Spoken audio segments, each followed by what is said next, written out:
وهي جوز ليمونيات هذول. كانت بيضة 4 بيضات. طبعا لما فحصت البيض طلع في بيضة خربانة كبيتها، خليت لها 3. اليوم طلعت لقيتها فاقسة 2 لسه. هيهم ما شاء الله فاقسة 2، والبيضة الثالثة بجوز بكرة. هذول 2 فقسوا مع بعض، وهي الأم طعميتهم زي ما مبين معكم. ما شاء الله فراخ لسه صغار بالنسبة لهدلات. يعني هاي الأم نفسها اللي قامت عن الفراخ ما رضيت تطعميهم لأني كنت شايل لها الذكر.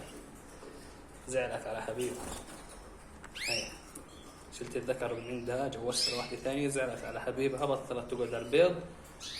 لا، حضنت البيض وما طعمت الفراخ. أيوتها الليمونية ما شاء الله ما شاء الله. صلى على النبي.